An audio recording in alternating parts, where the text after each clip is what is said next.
Walang iwanan at hindi namin iiwanan ang mga Duterte. Kailangan po niya tayo ngayon. Hindi ko ni-expect na ganito kadami ang nagmamahal kay Inday Sara Duterte. Kami po ay nagtawag ng suporta para po mapakita po natin kay Inday Sara na kahit na binubugbog siya araw-araw ng mga balitang hindi naman katotohanan, solido pa rin ang 32 milyong botong nakuha niya sa buong Pilipinas. National Head of Sara Movement po. Siya po yung pinaka-head natin. Pero ang pinaka-ano niya po, Maynila. So I will give the floor to Daniel Nobleza. Thank you po. Muli, magandang hapon, Caloocan. Ang hina naman ng inyong mga boses. Magandang hapon, Caloocan. Maraming salamat po sa inyong mainit na pagtanggap po sa akin at sa Inday Sara na movement. Kanina po ako nagsasalita. May kinakwento po ako sa inyo kanina. Uulitin ko lang po. Kaya po tayo nandito ngayon kasi po, alam niyo po, wala na pong humpay ang paninira sa ating pinakamamahal na Inday Sara Duterte. Alam ko ay napapanood nyo na yan, naririnig nyo na. Kumbaga po sa pelikula po ng yumaon nating idolo FPJ, bugbog sarado na si Sara Duterte sa araw-araw na paninira sa kanya. Samantalang nagtatrabaho lang naman po ang ating Vice Presidente. Ang ipinangako niya sa atin ng kampanya, unity, pagkakaisa. Dahil ang gusto po niya, isang progresibo na Pilipinas para sa ating lahat. At siya po rin ngayon ang kasalukuyang kalihim ng Department of Education, ang kumakalinga po sa mga anak ninyo. Ang pangarap po ni Sara Duterte, wala pong bata ang hindi nakakapag-aral. Ang gusto niya po, lahat po nakakapag-aral. Ako po, si Noel, matagal na po magkaibigan. Simula pa po noong 2016, sumisigaw na po kami para po kay Tatay Rudy Duterte, kay President Rodrigo Roa Duterte. Kaya po hanggang ngayon, ganyan pa rin po ang pagkakaibigan namin, Noel. Walang iwanan at hindi namin iiwanan ang mga Duterte. Tama po ba yun? Sa Caloocan po, landslide po si Mayor Sara dito noong 2022. Nagpapasalamat po siya sa inyong lahat. Noong 2016, ibinigay din ng Caloocan kay dating Pangulong Rodrigo Roa Duterte ang pinakamainit ninyong suporta. Landslide din po si Digong dito sa lungsod ng Caloocan. At nung panahon ng pandemya, hindi naman po niya kinalimutan ang lungsod ng Caloocan. Talagang nasa puso po ng mga Duterte ang Caloocan. Lalo na po nagpapasalamat din po tayo kay Mayor Alo Malapitan at kay Congressman Malapitan din po, kay dating Mayor Oka Malapitan, kay Congressman niya na yata, di ba? Nagpapasalamat po ako. Ako po ngayon ay biniliwanagin lahat sa inyo. Sa totoo lang po, shock na shock po ako sa dami ng taong nandito. Ang usapan lang po namin ni Noel, barangay leader at district leader.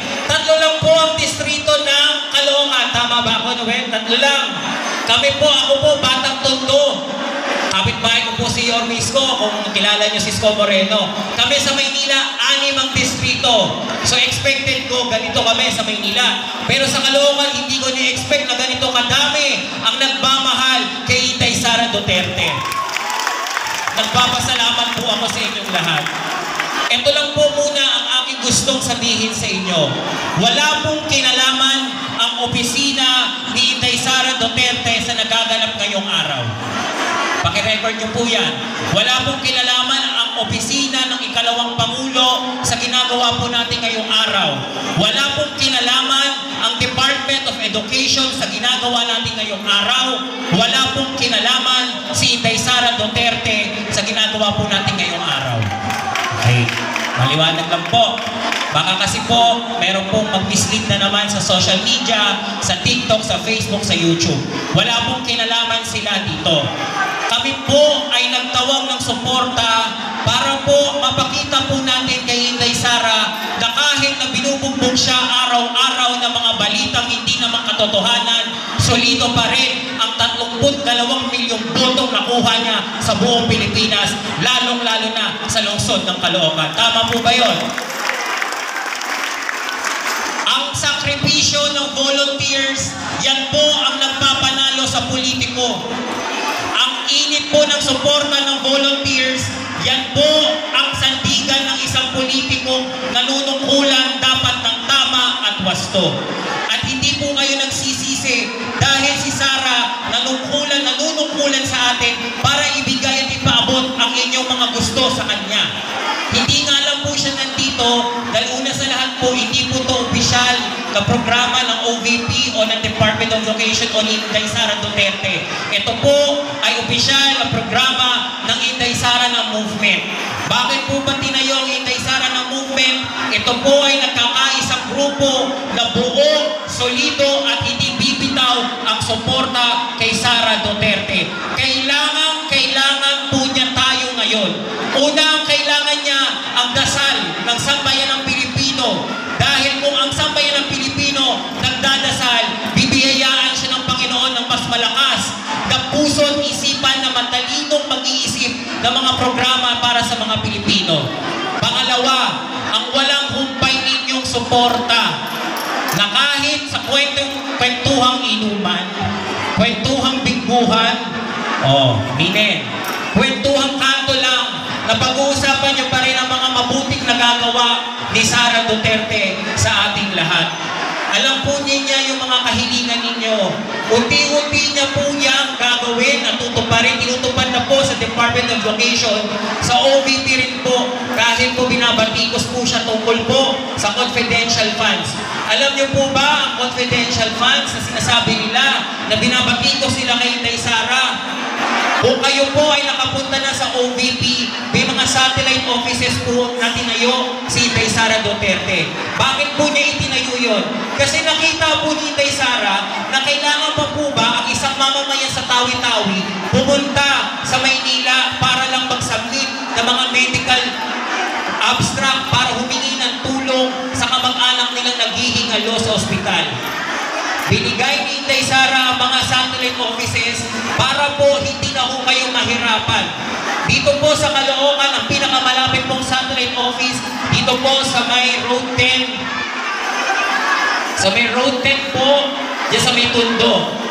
Ngayon po, dahil nga po sa walang humpay na paninira, naka-hold po ngayon yung mga serbisyo ng OVP.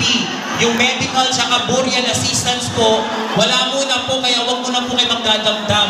Baka po siguro sa Marso, ibalik nila yon. Kung sila po ay maaayos na nila lahat doon yung sistema para wala na pong masyadong reklamo, ibabalik po agad-agad yan ng OVP. Ang ibinibigay pong tulong ng OVP, burial at funeral assistance. Kung meron po kayong kamag-anak na yumao na, pwede po ninyong ilapit yan sa OVP. Yung medical assistance naman po, lalong-lalo na po yan ang pinaka-priority po ng tulong ng OVP sa mga kababayan po natin. Yung may mga bill po na malalaki, kahit papano, tutulong po, hindi po buo.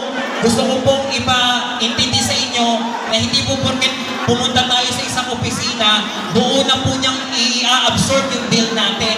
Hindi po ganun ang policy ng gobyerno. Yan po kahit papano, 1/4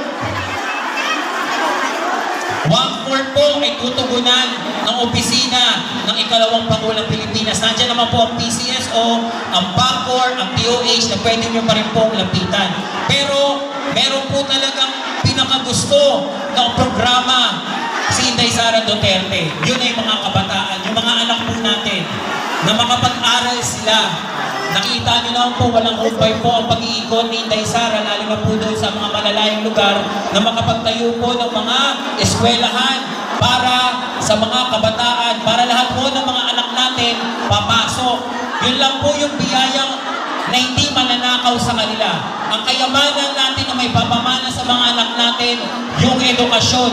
Nawa po, wag po nating hahayaan na yung mga anak po natin hindi makapagtapos. Gawin po natin ang lahat ng paraan dahil ang gobyerno lang po ginagawa niya lahat ng kanyang paraan para mapag-aral ninyo yung mga anak ninyo kahit papano less yung gastos. Okay?